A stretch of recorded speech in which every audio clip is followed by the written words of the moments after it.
வணக்கம் கன்னிராசி நண்பர்களே.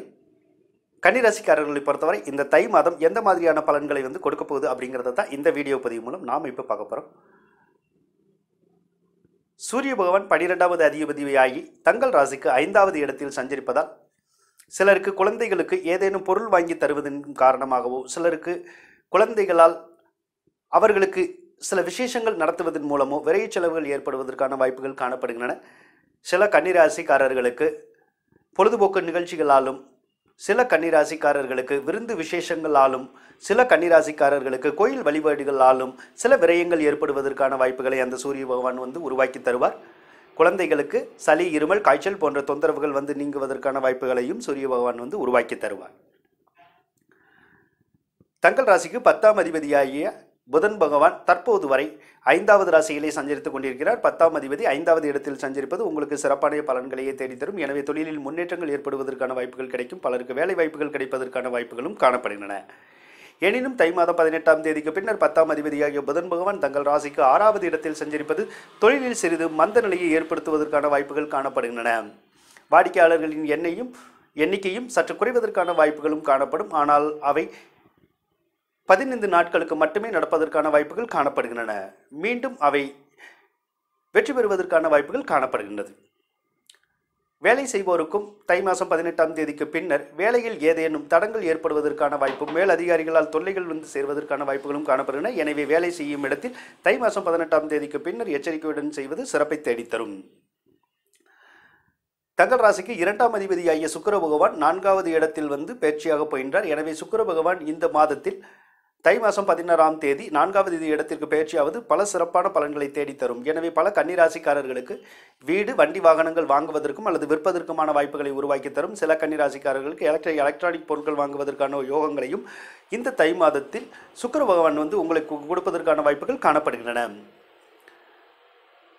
9ஆம் அதிபதி 4வது இடத்தில் இருப்பதும் தந்தை மற்றும் தந்தை வர்க்கத்தாருக்கு சிறப்பான பலன்களை தேடி தருவதற்கான வாய்ப்புகள் காணப்படுகின்றன. தந்தையிடமும் அவர்கள் வழியிலும் உறவுகள் மேம்படுவதற்கான வாய்ப்புகளையும் இந்த சுக்கிர பகவான் உங்களுக்கு உருவாக்கி தருவார். சிலருக்கு வீடு கட்டுவதற்கான வாய்ப்புகளையும் இந்த சுக்கிர பகவான் ஏற்படுத்தி தருவதற்கான வாய்ப்புகள் காணப்படுகின்றன. கன்னிராசிக்காரர்களை பொறுத்தவரை செவ்வாய் பகவான் 3 மற்றும் அஷ்டமாதிபதியாகி அவர் 7வது இடத்தில் தற்போது வரை சஞ்சரித்துக் கொண்டிருக்கின்றார். செவ்வாய் பகவான் 7வது இடத்தில் இருப்பது கணவன், மனைவி அல்லது நண்பர்களுக்கு கோபதாபங்களை உருவாக்குவதற்கான வாய்ப்புகளும், சில சூடான பேச்சுக்களை அவர்கள் பேசுவதற்கான வாய்ப்புகளும் இந்த தை மாதம் உருவாக்கும். தை மாதம் 18ஆம் தேதிக்கு பின்னர் செவ்வாய் பகவான் 3 மற்றும் அஷ்டமாதிபதியாகி அவர் அஷ்டமஸ்தானத்தில் ஆட்சி பெறப் போகின்றார். எனவே 3ஆம் அதிபதி ஆட்சி பெறுவது பல சிறப்பான பலன்களை தேடித்தரும். 3ஆம் அதிபதி ஆட்சி பெறும்போது தங்கள் முயற்சிகள் எல்லாமே வெற்றி பெறுவதற்கான வாய்ப்புகள் காணப்படுகின்றன. எனினும் பல தடங்களுக்கு பின்னரே தாங்கள் எடுக்கும் காரியங்கள் எல்லாமே வெற்றி பெறுவதற்கான வாய்ப்புகள் காணப்படுகின்றது. தங்கள் இளைய சகோதர சகோதரிகளுக்கு பல நல்ல பலன்கள் கிடைக்கும். எனினும் அவர்களும் அந்த பலன்களை சில சிரமப்பட்டு அந்த நற்பலன்களை அடைவதற்கான வாய்ப்புகளும் காணப்படுகின்றன. தை மாதம் 18ஆம் தேதிக்கு பின்னர் தை மற்றும் மாசி மாதங்களில் செவ்வாய் பகவான் தங்கள் ராசிக்கு அஷ்டமாதிபதியாகி வலிமை வெற்றி காணப்படுவதால் தாங்கள் புது முயற்சிகளை தவிர்ப்பது சிறப்பாகும். ஏனெனில் அஷ்டமாதிபதி வலிமை வரும்போது தாங்களுக்கு ஏதேனும் மனக்குறைகளோ அல்லது மனக்கவலைகளோ சேர்வதற்கான வாய்ப்புகள் காணப்படும். புதிய முயற்சிகளில் தடங்கள் ஏற்படுவதற்கான வாய்ப்புகளும் காணப்படும். எனவே மாசி மாதத்திற்கு பின்னர் புதிய முயற்சிகளை மேற்கொள்வது சிறப்பை தேடித்தரும்.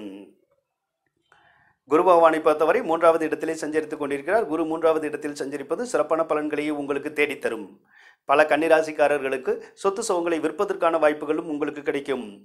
அதன் மூலம் ஏதேனும் உங்களுக்கு வருமானம் சேருவதற்கான வாய்ப்புகளும் காணப்படும். அதன் மூலம் தங்களுக்கு இருக்கும் கடன் காட்சிகள் எல்லாமே நிவர்த்தியாவதற்கான வாய்ப்புகளையும் இந்த தை மாதம் உருவாக்கி தருவதற்கான வாய்ப்புகள் காணப்படுகின்றன. 2 மற்றும் 6ஆம் அதிபதியாகிய அதாவது சுக்கிரன் மற்றும் சனி சேர்க்கை தந்தை மற்றும் தந்தை வர்க்கத்தாருக்கு ஏதேனும் நோய் நொடிகள் ஏற்படுவதற்கான வாய்ப்புகளையும் இந்த தை மாதத்தில் கொடுப்பதற்கான வாய்ப்புகளும் காணப்படுகின்றன. 2ஆம் அதிபதி 6வது இடத்தில் காணப்படும் போது சிலருக்கு சேமித்த பணங்கள் எல்லாமே செலவாவதற்கான வாய்ப்புகளும் காணப்படும். சிலருக்கு ஏதேனும் ஒரு வகையில் பொருள்கள் தொலைந்து போவதற்கோ அல்லது பொருட்களால் விரயங்கள் ஏற்படுவதற்கோ வாய்ப்புகள் காணப்படுகின்றன. எனினும் இந்த தை மாதம் உங்களுக்கு சிறப்பான பலன்களையே தருவதற்கான வாய்ப்புகள் காணப்படுகின்றது. தை மற்றும் மாசி மாதங்களில் புதிய முயற்சிகளை மட்டும் தவிர்த்துக் கொள்வது சிறப்பை தேடித்தரும். இந்த வீடியோ உங்களுக்கு பிடித்திருந்தால் ஷேர் செய்யவும், லைக் பண்ணவும், அருகிலுள்ள பெல் பட்டனை அழுத்தி சப்ஸ்கிரைப் செய்து கொள்ளவும். அதன் மூலம் நாங்கள் வெளியிடும் ஜோதிடம் சம்பந்தமான ஒவ்வொரு வீடியோவும் உங்களை உடனுக்குடன் வந்து சேரும். நன்றி கன்னி ராசி நண்பர்களே.